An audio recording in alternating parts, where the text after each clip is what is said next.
Hello and good morning everyone. My name is Yugal Vijay Bhaisare, lecturer in Mechanical Engineering Department from NIT Polytechnic Nagpur. मैं आप सभी का स्वागत करता हूँ लेक्चर नंबर 24 में, जहाँ आज हम सीखेंगे कंसेप्ट ऑफ ओजोन लेयर। ये रहे आपके डिपार्टमेंट के विजन और मिशन। आप प्लीज एक बार इन्हें रीड कर लीजिए वीडियो को पॉज करके। लास्ट लेक्चर में हमने पढ़ा था मोनोट्रियल और क्योटो प्रोटोकॉल के बारे में। आज हम पढ़ेंगे कंसेप्ट ऑफ ओजोन लेयर और ये रहे आपके programme outcomes. The concept of ozone layer. तो अब हम इतने दिनों से बोल रहे हैं कि ओजोन लेयर डिप्लीट हो रही है, तो आखिर ओजोन लेयर होता क्या है? एक्चुअली जो सन से जो रेज आती है उसको रोकने के लिए एक लेयर जो है हमारे अर्थ के सराउंडिंग में बनी हुई है, जिसको हम कहते हैं ओजोन लेयर, जिसका केमिकल फॉर्मूला होता है O3। मतलब 3 ऑक्सीजन एटम मिलके एक एक एटम बनता है जिसे हम ओजोन कहते हैं। ठीक है। सो दो तरीके के ओजोन होते हैं, एक होता है गुड ओजोन, एक होता है मैन मेड ओजोन। ठीक। जो यूवीए होता है ये completely absorb by ozone layer होता है, इसको पूरी तरीके से एब्जॉर्ब कर लेता है ओजोन लेयर, जिसका वेवलेंथ होता है 320 से लेकर तो 400 नैनोमीटर। इसको आप ध्यान में रखिएगा कि इसकी वेवलेंथ कितनी होती है। सेकेंड जो टाइप होता है यूवीबी टाइप, जिसका वेवलेंथ होता है 280 से लेकर तो 320 नैनोमीटर। ठीक है। सो ये अगर ये जो है कुछ पार्ट्स के लिए ओजोन लेयर से बाहर निकल जाती है, मतलब हमारे अर्थ के सरफेस पे पहुंच जाती है, जिसकी वजह से क्या होता है कि कुछ आपको हार्मफुल चीज़ें जैसे कि स्किन कैंसर वगैरह वगैरह ऐसी प्रॉब्लम्स आपको हो सकती है, जिसका आप लोग को फेस करना पड़ सकता है। ठीक है। जो थर्ड टाइप होता है यूवीसी, जिसका वेवलेंथ होता है 280 नैनोमीटर से भी कम। तो ये जो है ये बहुत ज़्यादा डेंजरस है, लेकिन ये आपकी अर्थ के सरफेस पे नहीं आता है। ठीक है। ये वही के वही क्या होता है, बाहर निकल जाता है। लेकिन अगर मान लीजिए अगर ये आपके अर्थ के सरफेस पे पहुंच गया यूवीसी टाइप का वेवलेंथ, तो क्या होगा, बहुत ज़्यादा आपके हार्मफुल इफेक्ट्स हो सकते हैं आपकी स्किन के ऊपर, आपके डीएनए के ऊपर, या फिर फसलों के ऊपर, बहुत मरीन लाइफ के ऊपर। ऐसे बहुत ज़्यादा हार्मफुल इफेक्ट्स पहुंच सकते हैं इस टाइप के ओजोन लेयर के वजह से। Okay. The next type is ground level ozone. ये तो हो गया एटमॉस्फेयर से जो आ रहा है गुड ओजोन। सेकेंड टाइप है ग्राउंड लेवल ओजोन, मतलब जो हम मैनमेड बना रहे हैं, हम लोग जो गाड़ियां यूज कर रहे हैं, हम लोग जो हाइड्रोकार्बन्स यूज कर रहे हैं। ठीक है। जो रेफ्रिजरेंट्स यूज कर रहे हैं, जिसकी वजह से सॉक्स नॉक्स जैसी जो हार्मफुल गैसेस बाहर निकल रही है, ये क्या कर रही है, ये आपके एटमॉस्फेयर में ट्रैप हो जा रही है, जिसकी वजह से क्या हो रहा है, ये अल्ट्रावायलेट रेस जो है वो अंदर की तरफ आ रही है। तो इसको हम बोलते हैं ग्राउंड लेवल ओजोन। ये बहुत ज़्यादा हार्मफुल है। इसकी वजह से क्या आपके रेस्पिरेटरी सिस्टम में खराबी हो सकती है, आपके एजिंग में प्रॉब्लम हो सकता है, आपको अस्थमा का प्रॉब्लम हो सकता है। ठीक है।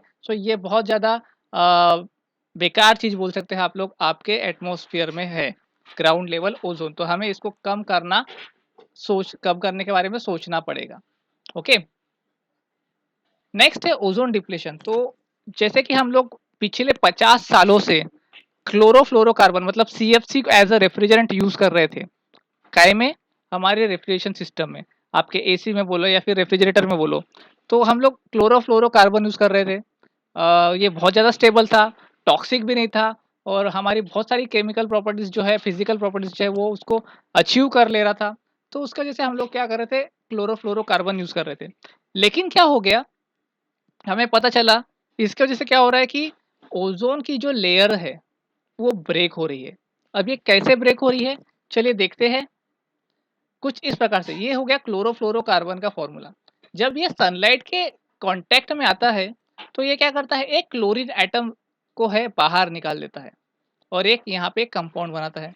क्लोरीन एटम जो है बाहर निकल गया, ये आपकी ओजोन के साथ रिएक्ट होता है, और in the presence of sunlight इस ओजोन को क्या कर देता है, ये ब्रेक कर देता है ऑक्सीजन में, और क्लोराइड ऑक्सीजन बनाता है, ClO। ठीक है। ये ClO फिर से एक ऑक्सीजन के साथ रिएक्ट होगा, और क्या होगा, फिर से क्लोरीन एटम बाहर निकल जाएगा। मतलब ये प्रोसेस जो है वो चलती रहेगी, क्लोरीन एटम बाहर निकलते ही रहेगा, निकलते ही रहेगा। और ऐसा देखा गया कि एक क्लोरीन का एटम 1 लाख ओजोन के एटम्स को, मॉलिक्यूल्स को ब्रेक कर सकता है।